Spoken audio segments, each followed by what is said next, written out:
د مومن ضلع ګنداو سیمه کې د وابډې لخوا د زیات بجلی بیلونو اخیستو په وجه 15 د ماربلو کارخانې بندي شوې دي او د ماربلو کانونو ټرکونو او د مزدورانو په شمول په کاروبار 50% اثر پریوتی دی. کارخانه‌دار وایي چې وابډه د زوړ ټیکس بقایاجات بیلونه غواړي کوم چې د های کورټ او سپریم کورټ سپکاوی دی. تحصیل حلیمزو کې د ګنداو په مقام د ګنداو ماربل اسوسییشن غړي وایي چې که د وابډې خوا دا عمل روان وي نو ویره ده چې ټولې کارخانې بند شي او د ماربلو روزګار ختم شي، د کوم سره چې د زرونو غریبانانو خلکو روزګار تړلی شوی دی. زما نوم دی طاهر خان، زه د مومن ماربل یونین صدر یم. دیزې ته ګنداو د غیب خوړ وایي چې تقریبا د چاندې پورې دا ټول انډسټري داسې لګېدلې ده. 105 فیکټریانې دي، په دې کې تقریبا موږ سره مزدور کار کوي 5-6 هزار.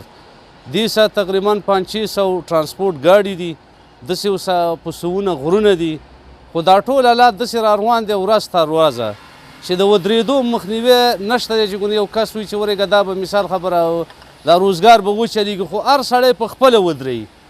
حالات داسې را روان دي د وابډې د وجې چې هغه ورځ تر ورځه فیکټریانې هم ودرېږي، ګاډي هم ودرېږي، غرونه هم ودرېږي. نو د دې مین مسله دا ده د ټیکسز ده. موږ سره چې کوم زیاتې کېږي دا ټول د ټیکس په مد کې کېږي او ټیکس دپاره موږ په هایکورټ کې هم سټې راخستی و، هغه کیس هم ګټلی و، بیا په سپریم کورټ ته چلنج شوی و، سپریم کورټ کې هم راخستی شوی دی، موږ دا کیس ګټلی دی. د هغې د پاس هم راپاسي او د موږ نه د وابډې والا د ټیکس وصولي کېږي. نو آیا تقریبا دې کې 30% مخکې ولاړې وې فیکټریانې، اوس پکې تقریبا دې پیله تاریخ له دا باقي هم ودرېږي.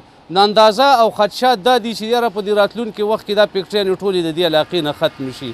نو مزدور خو داسې حالات دی چې وګوري هر سړی راځي د ورځې 20 او 30 په هره فیکټرۍ کې ګرځي، وایي ماله کار راکړه، که 800 دیاړي نو په 300 هم کوي، ولې چې هغه ته هېڅ هم نه میلاږي. په ټوله ضلع کې چې وګرځي یو د انډسټرۍ روزګار دی او هغه هم روان دی، نیم ختم شو او نیم به دې پیله تاریخ له ختمیږي. نو موږ د وابډې نه دا مطالبه کوو چې آیا دې علاقې څخه دې دا ځپلې شوې علاقه ده، دې څخه دې ګزاره وکړی شي او دا روزګار دې د ښه کېدو طرف ته مخه ورکړی شي، دا نه چې د ودرېدو طرف ته ورکړی شي. زما نوم قاری عرف الله دی، د ضلع مومن د ګډ ترانسپورټ یونین صدر یم. او دلته چې کوم دا زموږ کاروبار شروع دی په ضلع مومن کې، دا صرف د انډسټري دی، دا زموږ د ماربلو کاروبار دی. دلته بل څه کاروبار په ضلع مومن کې نشته دی. تقریبا دا میاشت یوه نیمه کېږي دی چې ځینې کارخانې بندې شوي دي او زموږ ټول روزګار سره متاثره شوی دی. 500 لارۍ دې سره زموږ تعلق ساتي او دا کاڼي دلته خالي کوي او د دې ځای نه ځي بیرته غرونو ته.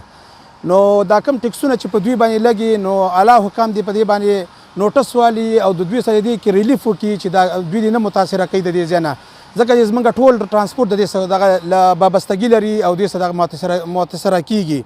نو برای مهرباني څومره زموږ چې اعلی حکام دی دا دې زموږ په دې حال باندې ورحمېږي او د موږ نه دا شی پورته کړی شي، دا کوم ټیکسونه چې په دوی لګول کېږي.